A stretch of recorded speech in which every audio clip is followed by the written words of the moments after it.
अस्सलाम वालेकुम दोस्तों, नॉलेज की दुनिया में खुशामदीद। दोस्तों, सर्दी अपने उरूज पर है। गर्म कपड़े, चाय, कॉफ़ी, सूप, हीटर, हम सब इनके ज़रिए खुद को सर्दी से बचा रहे हैं।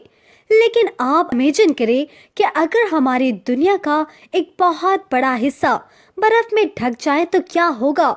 हमारी ज़िंदगी कैसे चलेगी? दोस्तों, ऐसा हो चुका है। इस वीडियो में मैं आपको आइस एज के मुतालिक बताऊंगी। आइस एज एक ऐसे पीरियड को कहते हैं जब हमारी जमीन का टेम्परेचर बहुत नीचे गिर गया था, यानी शदीद सर्दी। इसकी वजह से दुनिया का एक बहुत बड़ा हिस्सा ग्लेशियर और बर्फ की शीट्स में ढक गया था। हर तरफ बर्फ ही बर्फ। दुनिया में ऐसे 5 बड़े पीरियड्स देखे गए हैं। आइस एज के बारे में मिल्टन मिलानकोविच ने बहुत रिसर्च की थी।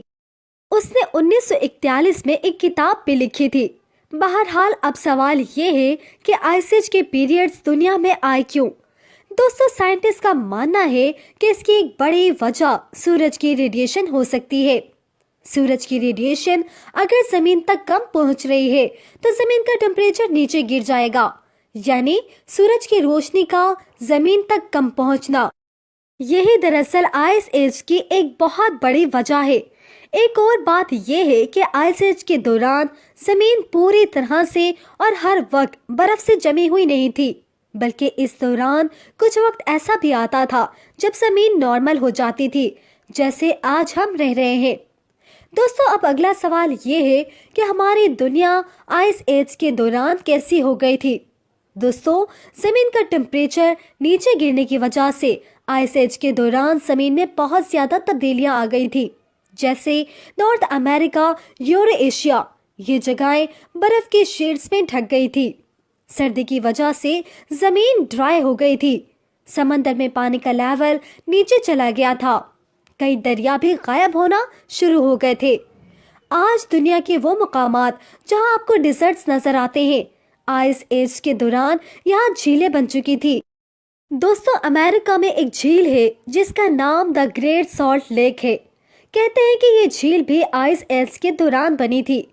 दोस्तों, अब ऐसा नहीं कि जमीन मुकम्मल तौर पर बर्फ में ढक गई थी, लेकिन जमीन का एक बहुत बड़ा हिस्सा बर्फ की लपेट में आ चुका था।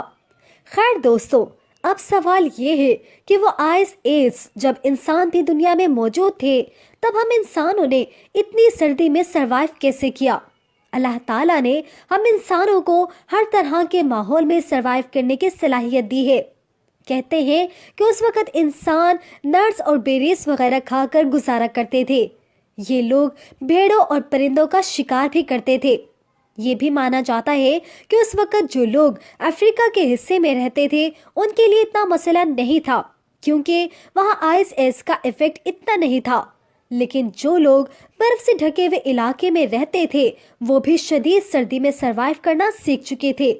लेकिन जमीन के कई हिस्से ऐसे थे जहां इंसान जाता ही नहीं था, जैसे आज अंटार्कटिका है जहां हम इंसान नहीं बसते, क्योंकि ये कॉन्टिनेंट बर्फ से ढका हुआ है। टेक्निकली हम लोग आज भी आइस एज में ही रह रहे हैं, लेकिन आइस एज के इस पीरियड में जब जमीन नॉर्मल हो जाती है, जैसा कि मैंने आपको कुछ देर पहले बताया, दोस्तों, आइस एज के दौरान ऐसे ऐसे जानवर भी एग्जिस्ट करते थे जिनके मुतालिक बहुत कम लोग जानते हैं, जैसा कि वोले मेमथ। ये एक हाथी की तरह का जानवर होता था जिसकी खाल ऐसी होती थी कि इतने सर्द टेम्परेचर में भी उसका गुजारा करना बहुत आसान था। आइस एज में सरवाइव करने वाले इंसानों को भी इस जानवर से बहुत फायदा होता था। इस जानवर की खाल, उसका गोश्त, इसकी हड्डियां तक इंसानों के लिए बहुत काम आती थी। एक और जानवर आयरिश इल्क नाम का था, एक काफी बड़ा हिरन। ये हिरन आयरलैंड और रशिया के हिस्सों में रहते थे। आखिरी आइस एज में एक और जानवर होता था जिसे मेगलानिया कहते हैं। जैसे आज हम कोमोडो ड्रैगन्स को देखते हैं, एक बहुत बड़ी छिपकली जिसका साइज 2 गाड़ियों जितना होता था। ये छिपकलियां ऑस्ट्रेलिया के हिस्से में रहती थी जहां आइस एज का इफेक्ट इतना नहीं था। दोस्तों, सवाल ये है कि क्या हम फिर से आइस एज के इस हिस्से में जा सकते हैं जहां हमारी दुनिया का बड़ा हिस्सा बर्फ में ढक जाए? اس کے چانسز بہت کم ہیں۔ اگر سورج سے نکلنے والی ریڈیشن میں تھوڑی سی کمی آ بھی جائے، جتنی پہلے آئس ایج کے دوران آئی تھی، تو بھی آج گلوبل وارمنگ کی وجہ سے نئے آئس ایج آنے کے چانسز بہت کم ہے۔